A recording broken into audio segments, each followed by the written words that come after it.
नमस्कार, स्वागत आपका बाबा रामदास ब्रज घोष में। मैं हूं आपके साथ शालिनी। आइए बढ़ते हैं आज की बड़ी खबर की ओर।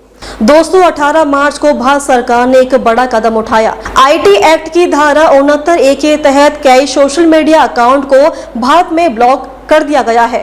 कारण बताया गया है कि राष्ट्रीय सुरक्षा, संप्रभुता और पब्लिक ऑर्डर। लेकिन जैसे ही ये कार्रवाई हुई, कांग्रेस पार्टी तुरंत मैदान पर उतर आई। प्रेस कॉन्फ्रेंस हुई, सुप्रिया श्रीनेत सामने आई और सरकार पर सीधा आरोप, आप लोकतंत्र को दबा रहे हैं, अभिव्यक्ति की आजादी खत्म कर रहे। उन्होंने कहा कि ये सिर्फ नैरेटिव नहीं, ये फ्रीडम ऑफ एक्सप्रेशन पर हमला है। और सबसे बड़ा डायलॉग, अकाउंट ब्लॉक करने से सवाल ब्लॉक नहीं होंगे। सुनने में ये बहुत अच्छा लगता है, लोकतंत्र की बात, आजादी की बात। लेकिन अब जरा दूसरी साइड भी सुन लीजिए। जिन अकाउंट को ब्लॉक किया गया है, उनमें से कई पर आरोप है कि वो लगातार फेक न्यूज, आधा सच और प्रोपेगेंडा फैला रहे थे। एक अकाउंट है नहर हूँ, करीब 2.5 लाख फॉलोअर्स। इस अकाउंट पर आरोप है कि इसने भारतीय सेना पर सवाल उठाए, कश्मीरी पंडितों के दर्द का मजाक उड़ाया और यहाँ तक कि पहलगाम आतंकी हमले के पीड़ितों का मजाक उड़ाने वाले का समर्थन किया। इतना ही नहीं, इसने बिहार के लोगों पर नस्लीय टिप्पणी की, 5 साल और टॉयलेट में माइग्रेशन एंजॉय करो, यानी सिर्फ राजनीति नहीं, सीधा सीधा आम भारतीयों का अपमान।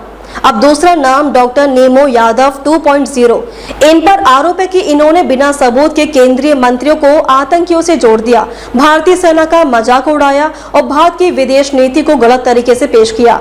अब सोचिए, अगर कोई लगातार झूठ फैलाए, देश की संस्थाओं को बदनाम करे, तो क्या उस पर कार्रवाई नहीं होनी चाहिए? यही सबसे बड़ा सवाल है।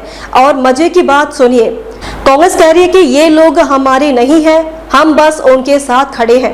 लेकिन वही दूसरी तरफ कई ऐसे अकाउंट खुले तौर पर कांग्रेस के नैरेटिव को आगे बढ़ाते दिखे, यानी कहानी थोड़ी फिल्मी लगती है, हमारी नहीं पर हमारे जैसे ही बोलते हैं। अब बात करते हैं डबल स्टैंडर्ड्स की। जब इन्हीं लोगों के विरोधियों के अकाउंट्स सस्पेंड होते हैं, तब ये लोग खुश होते हैं, तालियां बजाते हैं। लेकिन जब खुद पर बारी आती है, तो अचानक लोकतंत्र खतरे में आ जाता है।